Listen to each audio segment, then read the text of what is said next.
Welcome to this introductory seminar on ethics for speech and language therapists and others working to support the needs of people with communication swallowing difficulties in Cambodia, Ghana, or Vietnam. The background to the development of this seminar and other related resources is described in this slide. This online seminar provides an overview of ethical principles and applies them to some scenarios which might be experienced when working in speech and language therapy in a country like yours. This presentation will be followed in the coming months by some further resources that can extend your learning about ethics in speech and language therapy. Today's online seminar will be presented by Helen Smith, who is a senior member of Speech Pathology Australia's Ethics Board and has a long-standing interest in both development and in ethics. Thank you, Helen. Hello, I'm Helen Smith. I'm a senior member of Speech Pathology Australia's Ethics Board, but more importantly, I spent several years working in Zimbabwe. I'm going to be your presenter today and we're going to work through the workshop together. So I look forward to being with you. An important part of ethical reflection is a space to reflect on your own practice, and we're going to be doing this within the workshop today. You can either do it in a group if you're with others, or if you're on your own, click on the link and you can do it on your own in the workbook attached to the link. Take a moment now to read the learning objectives that are associated with this workshop. They'll be presented to you in your own language and in English if that's of assistance. Start with an activity. What I want you to do is complete the activity, which is reflecting on ethics in the everyday work that you do as a speech language therapist. Please pause the video now and complete the activity identifying which of these areas in your day may involve an ethical component.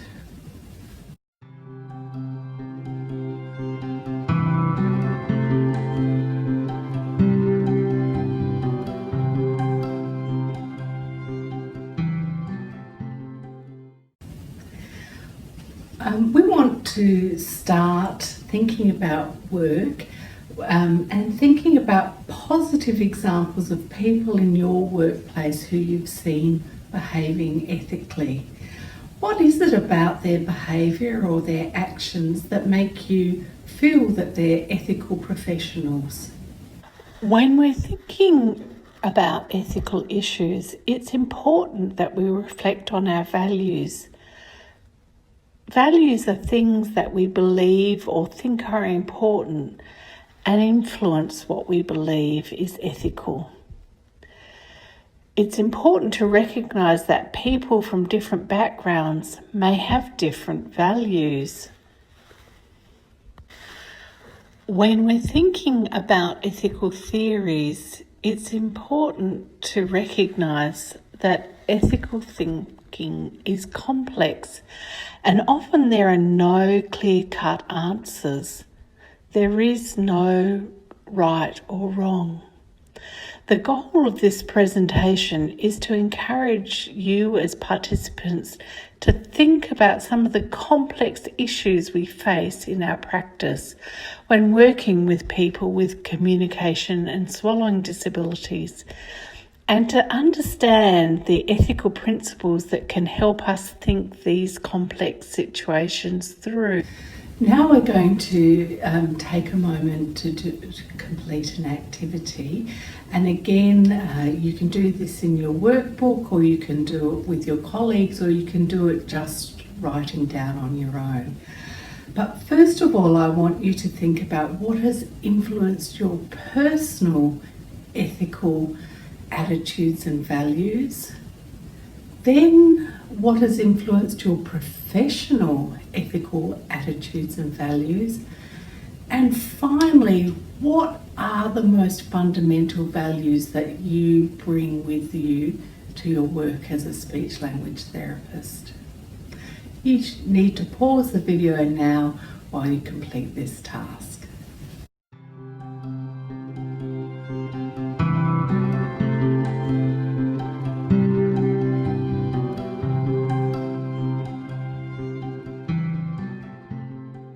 Respect is an important part of ethics, and it influences how we think about and behave with other people.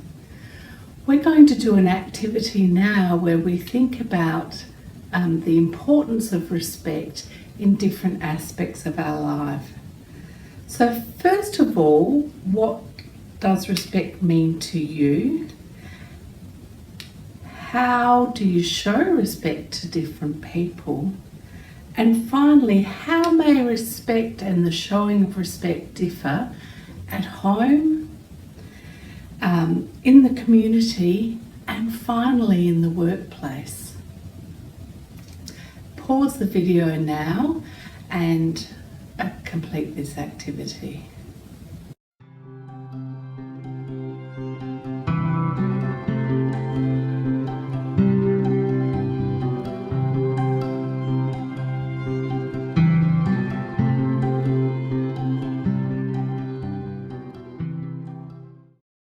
About respect in healthcare settings. So research has shown that respect from healthcare staff is perceived by our patients and clients as polite behaviour, listening and patience, reassurance, providing any required information, and time management. But also from a whole service perspective, a service that is well organised, a service where there's a clear flow of information, demonstrates respect to the people who we serve. Respect is actually thought about too from an international perspective. There's an international patient dignity scale that includes respect for the person as a human being, respect for their personal feelings and time, respect for their privacy, and respect for their autonomy, their right to make their own decisions. This workshop is focusing on the principles of biomedical ethics that are contained within the Speech Pathology Australia Code of Ethics. The first four principles, beneficence and non-maleficence, truth, fairness and autonomy, are generic principles, but Speech Pathology Australia adds an additional principle of professional integrity, and we're going to unpack those ideas and explore them further. So the first principles we're exploring are very tricky words, beneficence and non-maleficence. And what do we mean by those? Beneficence means that we bring about benefits, we do good to those that we serve as speech language therapists. Non-maleficence means that we avoid harm. But what do we mean by harm? Harm can refer to physical harm. It can also refer, though, to psychological harm and even social harm. So it's really important that sometimes we may have intended and unintended impacts by our behaviour, and we need to think about, could that bring about harm? When making decisions, speech and language therapists need to think about what good and what harm may result from the decisions that they're making. We're now going to look at an example of beneficence and non-maleficence. The very first example is about working with a child with cerebral palsy, with quite severe swallowing and eating difficulties, who is presenting with what appears to be repeat aspiration pneumonia. There are 2 questions for you to consider now. So what I'd like you to do is pause the video and write down what you think you would do and what options you think are available for this family and child based on the scenario.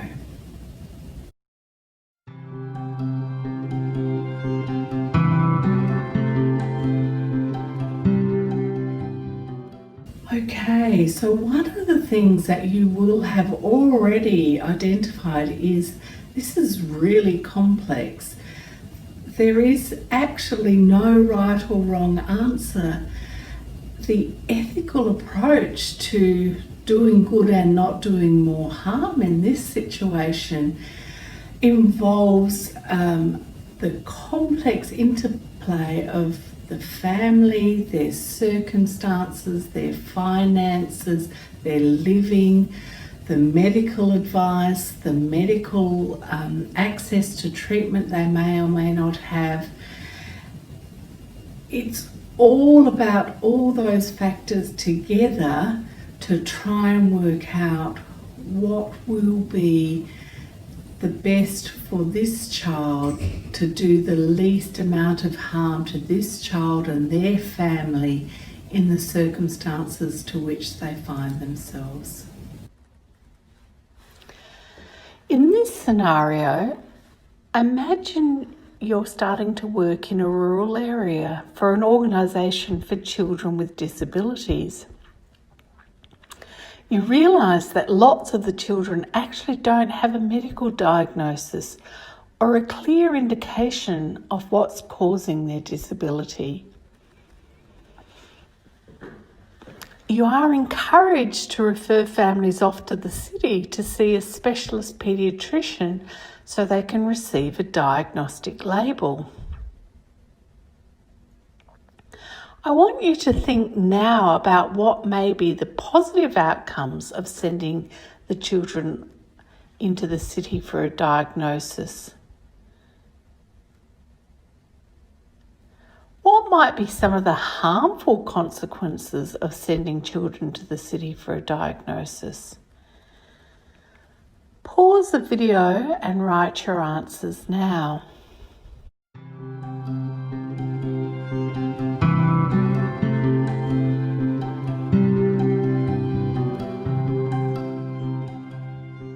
One of the things that we know is that a clear medical diagnosis can be really important for families because it really helps them understand the cause of their child's difficulties and challenges. In a few cases, there may be additional treatments that could help the child to have a better outcome if the diagnosis is clear. So for some families, it can be really helpful. Having a diagnostic label can sometimes mean a child can access a particular specialist service. That might include particular therapy services or perhaps even funding for extra support for the family. And so that can be a really positive reason to have a specific diagnostic label. For other families, it may in fact do harm. A label might mean that the rest of the community want to marginalise the child because they're now known to be different. In some cases, having a particular diagnostic label might mean that mainstream education services may say they cannot see that child. The child may be excluded from some services on the basis of a specific diagnosis. So you can see something as simple as having a diagnosis can sometimes be both good and harmful. The other really important consideration, particularly for many of our families who don't have a lot of money, is the cost of diagnostic labelling. The costs involved in getting the child with a disability to the city, the costs of seeing the paediatrician, the costs of the testing that may be required, all of this could be a substantial burden on families, particularly when they may have to make a choice between the costs of schooling and the costs associated with the diagnosis. So again, you can see that ethical thinking involves thinking about the benefits and possible harms of each choice or approach. The final principle we'll consider today is around justice or fairness. Justice is about how we use our resources within the community that we live. It means that everyone in the community should have an equal chance of receiving the services they need. So it's not just the rich or those who have money to pay or those who know how to access the services that should receive the services. As ethical speech and language therapists, it's up to us to find ways that will make our services and their access equal and fair to all who require them. One of the things we do when we think about justice and the ethical application of justice is to seek to ensure that clients and colleagues receive fair treatment. For those of you working in countries where there are few speech therapy resources, it means that you need to look at how the different people in your community may be able to receive the assistance they require. Now we're going to have a look at a case scenario involving justice. You're working with a young child and their family who has autism but very good behaviour. The family have approached the local school to get a school place as they're 6 years of age, but the school has said, oh no, because your child has autism, you have to go to the special school. The special school, however, is a long bus ride every day and a great expense for the family. What's your role as a speech pathologist to ensure justice for this child?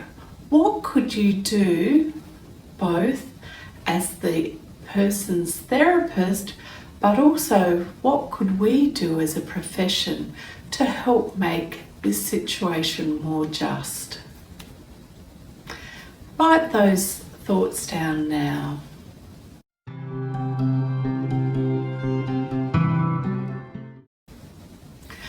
So part of our responsibility as speech pathologists is to help the community understand the impact of different disabilities and to advocate strongly for people with disability and their right to access services. Now, many of us would know some children with autism and their behaviour are going to have a negative impact in the classroom, and so you can understand how a school might say a child with that diagnosis needs to go somewhere else.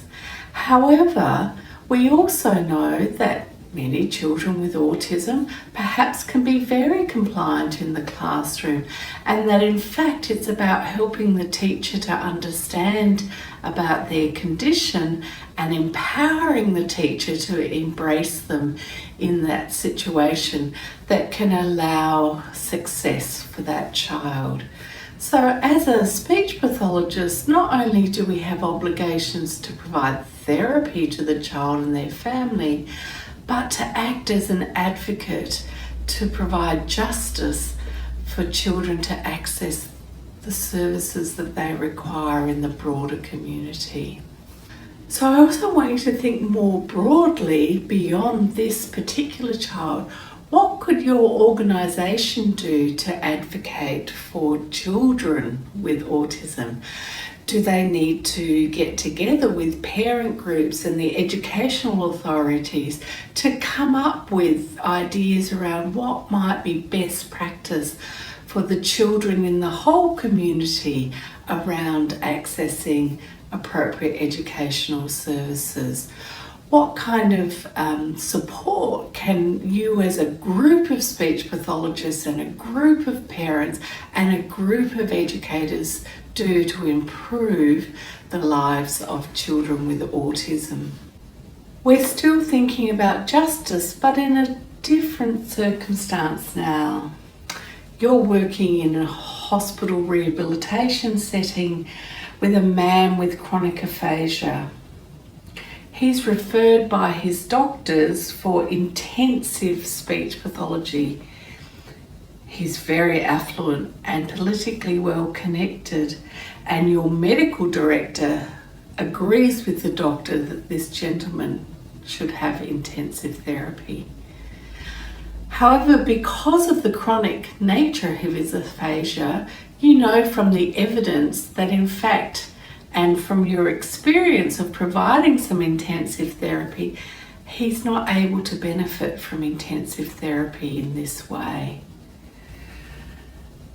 Is it ethical to provide him with intensive therapy when that means someone else misses out?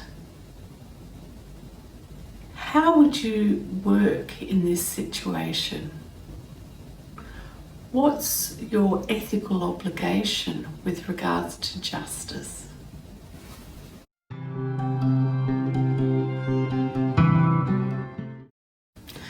So when we think about this scenario, we need to keep in mind that in fact what we know about chronic aphasia is that people do benefit from intervention, but it's not about intensive one-on-one intervention necessarily.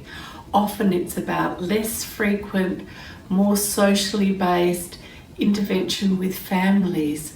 So how do you work in this situation to actually ensure that this gentleman gets the right kind of treatment, and that the right kind of treatment that he could benefit from might also benefit many others who are requiring that service within your therapy context? But also, how do you work then with the people in power, the medical director, with the hospital director, and with this man's family to help them understand that in fact, whilst therapy is required, it's not in the form that they're specifying to you. It's a challenge, and it's a challenge for all of us.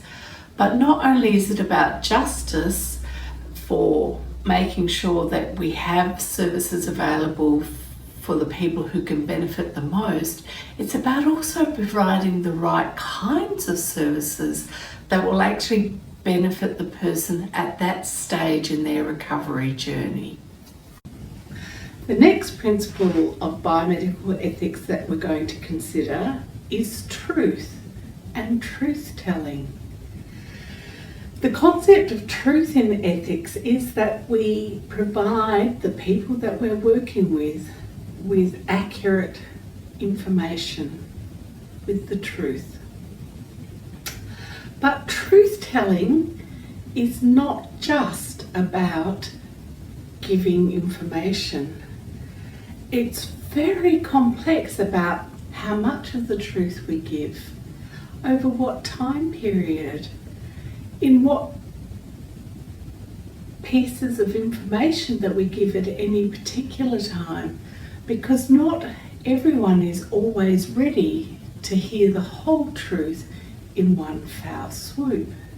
And sometimes by bluntly telling the truth, we can in fact do harm.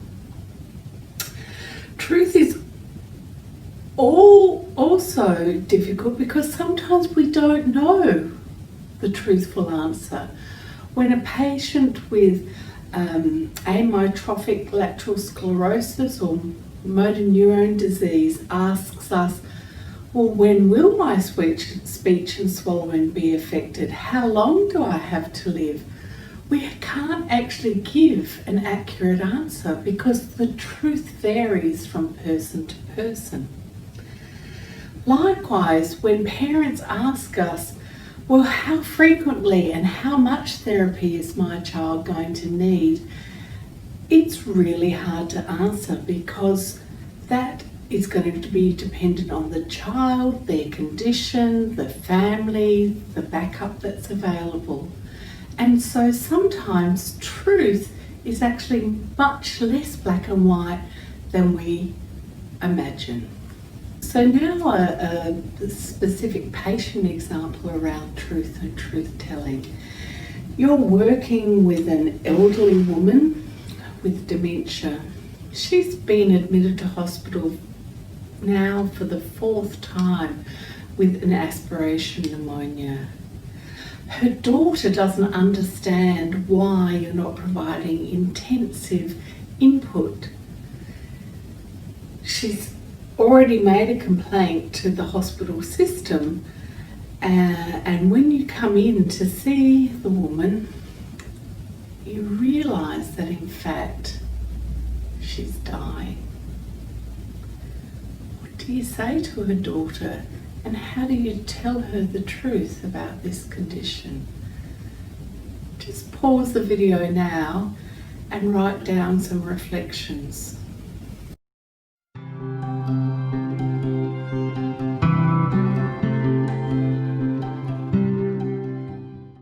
So one of the things that we do as health professionals is that we have a whole lot of knowledge about how conditions roll out.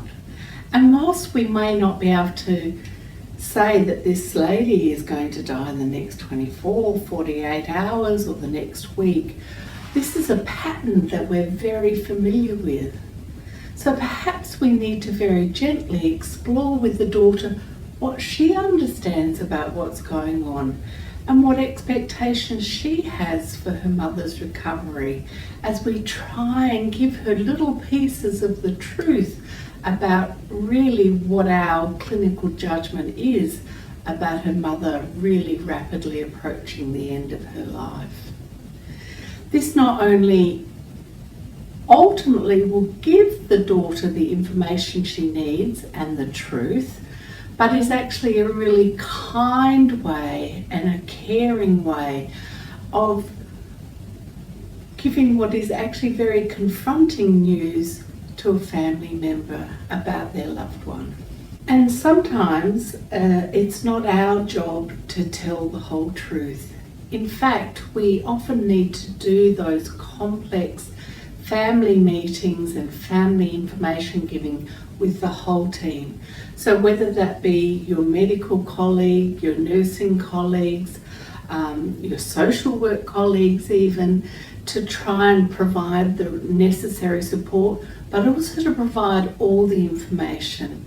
So it's the doctors who can provide the very clear diagnostic information.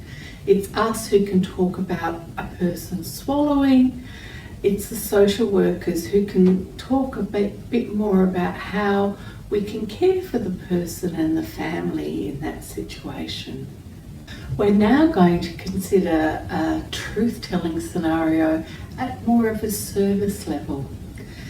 You're working with a colleague in a clinic. One of your colleague's clients, family members, sends you a letter saying they don't think that your colleague is competent in treating their family member. What do you do with that information? How do you communicate that in a way that doesn't do harm to either the client or your colleague? Write down your answer now.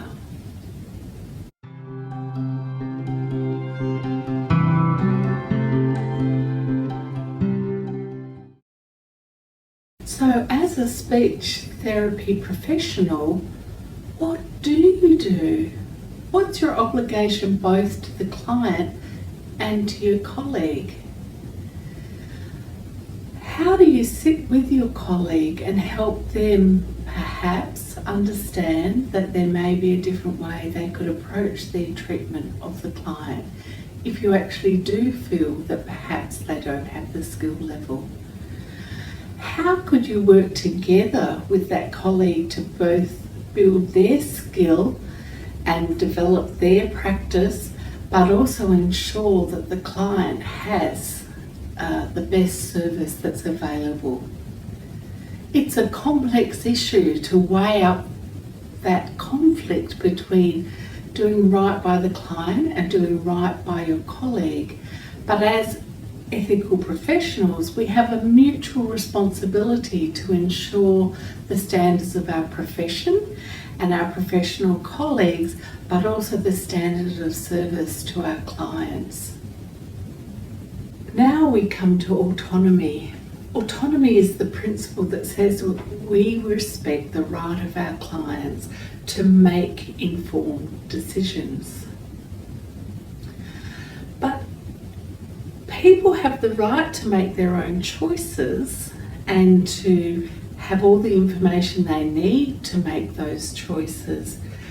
And as long as they make choices that aren't actually going to impact on the freedom of other people. So that's also part of the complexity of autonomy.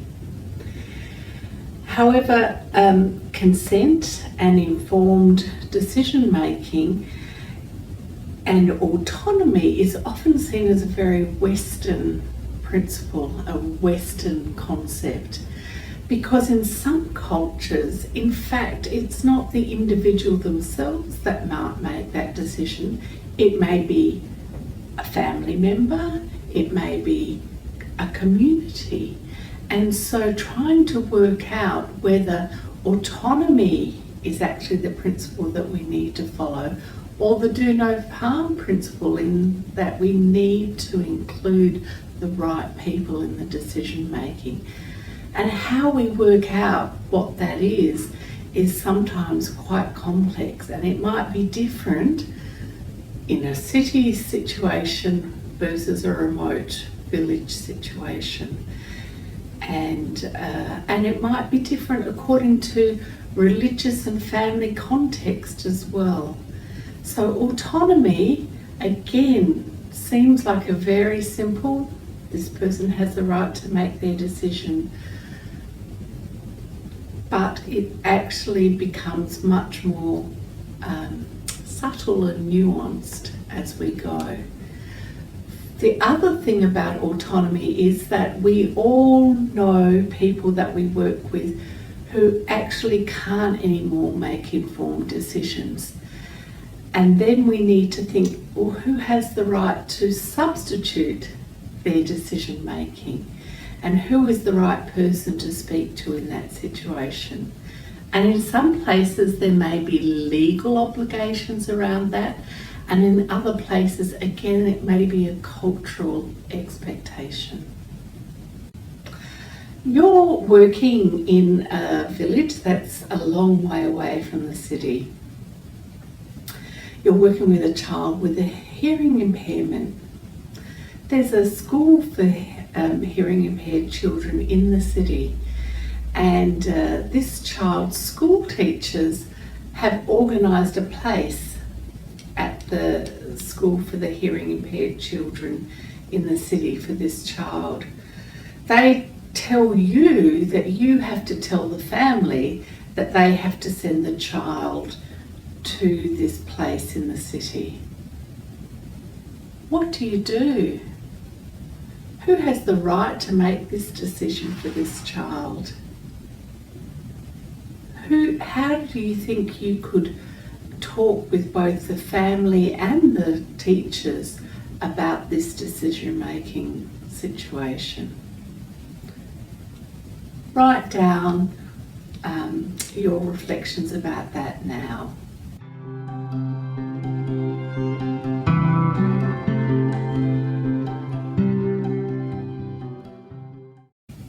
we're considering autonomy, we need to think about who has not only the right to make the decision, but the impact of the decision making. For many families, sending their child far away in the city, if there aren't family supports, if there's no one that child can have contact with, may actually be doing more harm. Perhaps the family don't have the money to even pay for fares to the city or to visit the child in the city.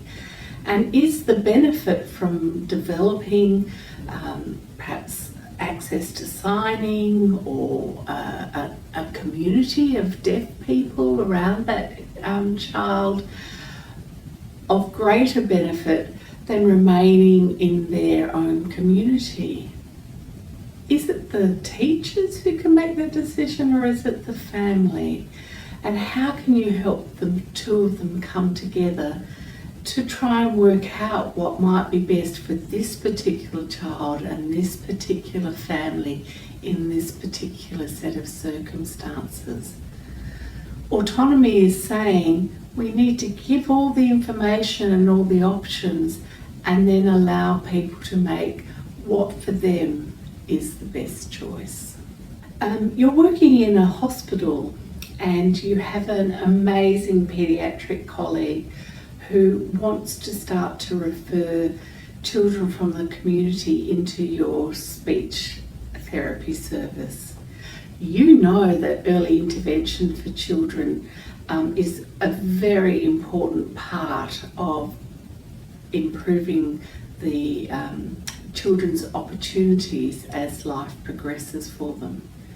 However, you do work in a hospital and your CEO has said that you are only allowed to work with hospital inpatients or children who have been inpatients in the hospital. What do? You know the evidence tells you that early intervention is best. You know the paediatrician is identifying children who could really benefit from your services. But the CEO is very clear about who can and can't access the very small service that you offer. And you are the only speech therapist in town. Write down now your thoughts about what can you do.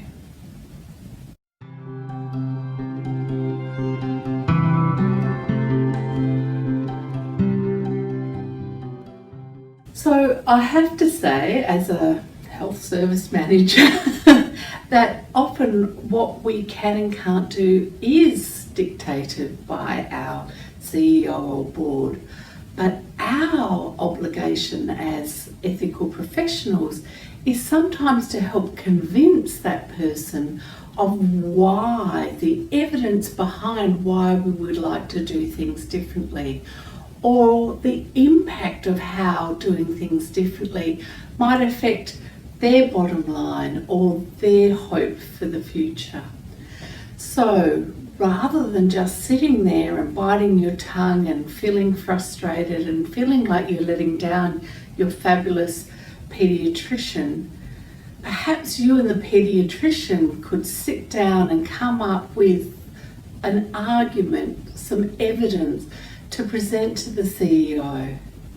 Perhaps the paediatrician knows some people who might sponsor some places so that there could be a way even of generating some income for the hospital in seeing those children. There are many ways to solve a problem, and as part of our ethical obligation, we need to respectfully, step by step, help change and influence the people around us if we truly believe that there is a different and perhaps a way of doing more good in our actions. And so it is about presenting evidence clearly and appropriately to the CEO in the right environment. It's not to do it in public. It's not to do it in a way that will embarrass And it's not to do it in a way that says this is an all or nothing, but simply to try and help change, influence that process. And it might take a long time, and you might have to do that educating over and over again in different ways, but again, always very respectfully, and always with the sense that this is the way that we can do the most good for the community that we serve. Our final principle isn't in fact one of the 4 biomedical principles, but it is a Speech Pathology Australia principle and very relevant to our work as speech language therapists. This principle is concerning professional integrity. Now, what do we mean by professional integrity? Professional integrity means that we're respectful, that we're competent, and that we work within the ethical and legal guidelines for ourselves as speech language therapists. What we have to do is ensure that as speech therapists we're competent in the areas that we practice. This may change over time. We may find ourselves in new areas of practice, and we may have to upskill, we may have to get mentoring, we may need to get new guidance to ensure our competence. Another aspect of competence is if we're unwell, and whether that's a physical illness or a mental illness, that means that we can't practice competently. We may need to take some time out, get ourselves well, and then come back and practice again. Finally, we also have to think about the fact that in many countries, new professions don't necessarily have ethical and legal guidelines. And so how do we as a profession start to grow those as we move the profession forward in a particular place, in a particular time? Today, through this presentation, you've heard me mention the word code of ethics. But what is a code of ethics? It's a document that reflects the principles and values of a profession. This is something that you as a new and fledgling profession in your country might want to consider. Where countries have a new speech therapy profession, they may want to look to other countries to see what they've done in forming their code of ethics and find one that fits for them, or write their own that fits for their context and their country. I want to let you know that you're not alone. Speech language therapists around the world face ethical dilemmas. We've even done some research into the kind of ethical dilemmas that speech therapists face, both at the beginning of their careers and even well in advance of their careers. Some of those ethical dilemmas include the tension between the service policies, what our organisations tell us to do, and the values of the profession.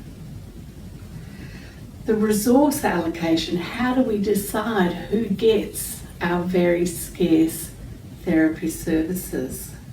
And how do we prioritise when we have 10 very legitimate needs? How do we decide who gets the most? There are issues around workforce and workforce competence, and also around who are our service users and how do we deliver services in the best way possible. We're almost at the end. Do you remember back at the very beginning, we had a list of the kind of things that you'll do every day in your work as a speech language therapist? I want you to revisit that list now and think, is there an ethical component to that aspect of my job? Is there something I should think about ethically when I make that decision every day? Stop now and go back to that list and write down which ones you think may involve an ethical component now.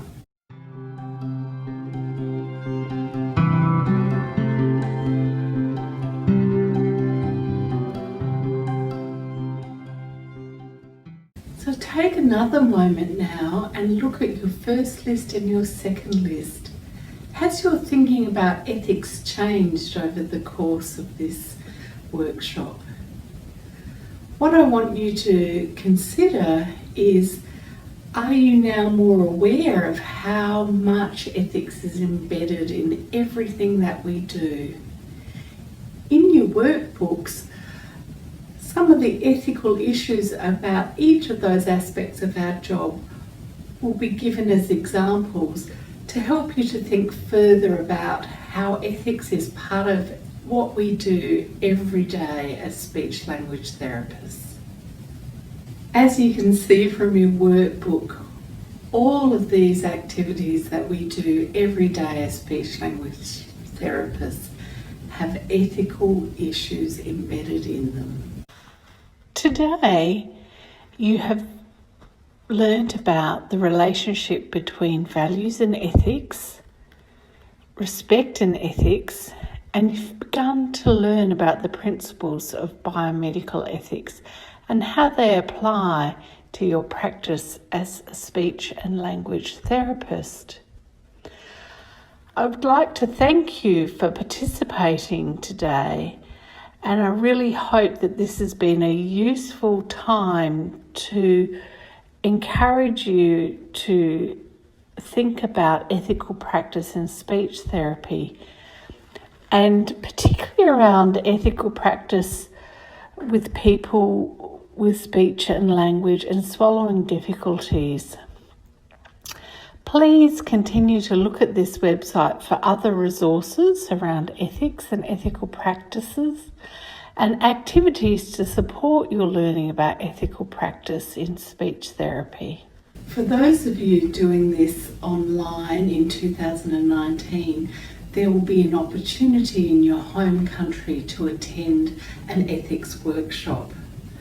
For those of you who perhaps aren't doing it in 2019, there will be an increasing number of resources and some packages of education for you available on the website.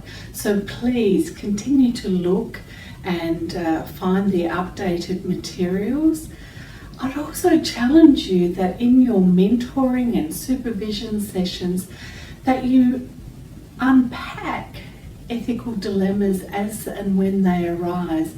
It's with our colleagues that we can often get much clearer in our thinking about what should we as speech language therapists do.